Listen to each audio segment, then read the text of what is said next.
Hello everyone, welcome back. Study ম্যাথমেটিক্সে প্রত্যেকে স্বাগত জানিয়ে ক্লাস 6 থেকে chapter 5 page number 70 video part number আজকে 15 করব। বাগানে ফুল কোড়াই। আমি, শোভা, রজত ও বাপন সবাই মিলে আজ বাগানে ফুল কোড়াচ্ছি। শোভা ও রজত অনেকগুলি ফুল কুড়িয়েছে। আমি কিছু সংখ্যক ফুল কুড়িয়েছি। শোভা আমার দ্বিগুণ ফুল কুড়িয়েছে। রজত কিন্তু আমার 2 গুণের থেকে 5টি ফুল বেশি কুড়িয়েছে। বাপন আমার অর্ধেক ফুল কুড়িয়েছে। এখানে দেখো পাশের ছবি দেওয়া আছে, তারা বন্ধুরা মিলে ফুল কোড়াচ্ছে। আমার কুড়িয়ে পাওয়া ফুলের সংখ্যা এক্সটি যদি হয় তাহলে এখানে এক্স ধরা হলো, কারণ আমার কুড়িয়ে পাওয়া ফুলের সংখ্যা যদি এক্সটি হয় তবে শোভার কুড়িয়ে পাওয়া ফুলের সংখ্যা কত হবে। দেখো শোভার এখানে কিন্তু বলছে শোভা রজত অনেকগুলো ফুল কুড়িয়েছে, আমি কিছু সংখ্যক ফুল কুড়িয়েছি। শোভা আমার দ্বিগুণ,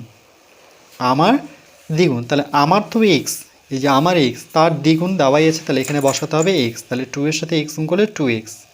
তাহলে আমরা লিখব 2 গুণন এক্স টি। এটা হচ্ছে শোভা কুড়িয়ে পাওয়া ফুলের সংখ্যা।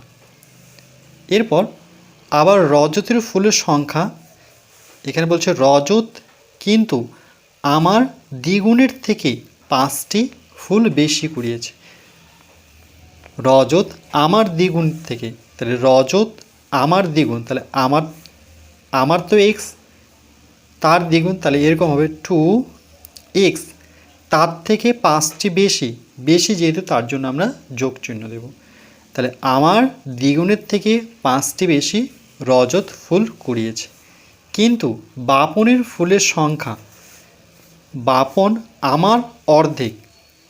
মনে রাখবে অর্ধেককে সংখ্যায় প্রকাশ যদি করি সেই জায়গায় আমরা 1/2 বসাবো। অর্ধেক বলতে 1/2কেই বোঝায়। তাহলে দেখো এখানে বাপনের ফুলের সংখ্যা কী হবে, তাহলে আমার ফুলের সংখ্যা তো এক্স ধরেছি, তাহলে এক্স ভাগ 2। এক্স ভাগ 2কে দেখো x/2 লেখা হয়। x/2 লেখা মানে সেটাকে অর্ধেক বোঝায়। এক্সটাকে যদি দেখো x/2টাকে আমরা এভাবে লিখতে পারি, এক্স গুণ দিয়ে 1/2 লিখতে পারি। আবার এক্সের সাথে 1 গুণ করলে এক্স পাবো, নিচে 2। তাহলে আমার অর্ধেক, এই যে বাপন আমার অর্ধেক ফুল করেছে, তাহলে আমার ফুল যদি এক্স হয় তার অর্ধেক বলতে 1/2, বা এভাবেও আমরা লিখতে পারি এক্স ভাগ 2। অর্ধেক বলতে 2 দিয়ে ভাগ করব, তাহলে কত পাবো x/2টি। এবার আমরা সবাই মিলে ওই ফুল দিয়ে মালা গাঁথছি। শোভা ছোট ছোট মালা গাঁথলো।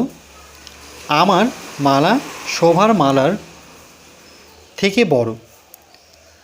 আমার একটি মালায় ফুলের সংখ্যা শোভার একটি মালার ফুলের সংখ্যার চেয়ে 8টি ফুল বেশি, এরকম একটি শর্ত লিখল। আবার রজতের একটি মালায় শোভার মালার চেয়ে 8টি ফুল কম আছে। মনে রাখবে এই কম যদি থাকে সেক্ষেত্রে বিয়োগ চিহ্ন ব্যবহার করব, যদি বেশি কথাটা থাকে সেক্ষেত্রে আমরা যোগ চিহ্ন ব্যবহার করব। বাপনের তৈরি এই মালায় শোভার তৈরি একটি মালার দ্বিগুণ ফুল আছে। দ্বিগুণ যখনই এই ধরনের আমরা কথা পাবো তাহলে সেখানে ভাবতে হবে 2 আছে। 3 গুণ হলে 3, 4 গুণ থাকলে 4। তাহলে ধরি শোভার একটি মালায় ওয়াইটি ফুল আছে, তাহলে এখানে সবারটা আমরা ধরে নিলাম। সবার একটি মালায় ফুলের সংখ্যা চেয়ে 8টি ফুল বেশি, তাই লিখব শোভার একটি মালায় 8টি ফুল আছে। এখানে যদি আরেকবার পড়ি, যে বলছে আমরা সবাই মিলে ওই ফুল দিয়ে মালা গাঁথছি। শোভা ছোট ছোট মালা গাঁথলো। প্রথমে শোভা গাঁথলো, তারপর আমার মালা শোভার মালার থেকে বড়।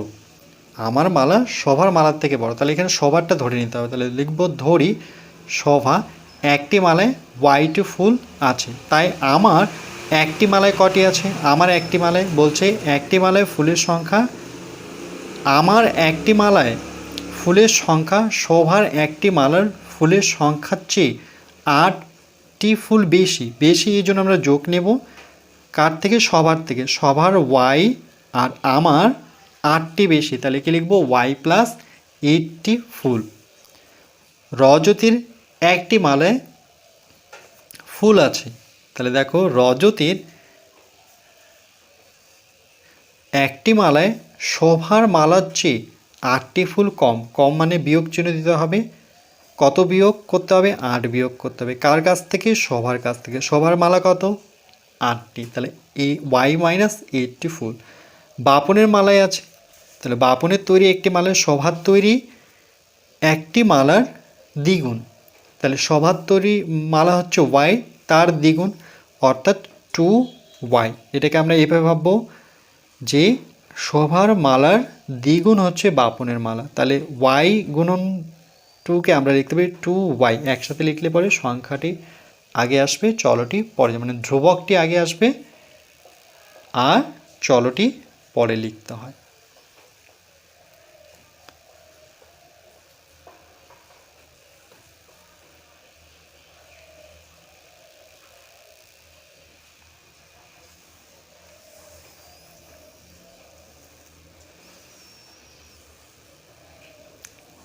এরপর পরবর্তী পার্ট নাম্বার 16 আমরা নিজে করে 5.3 অঙ্কগুলো করব।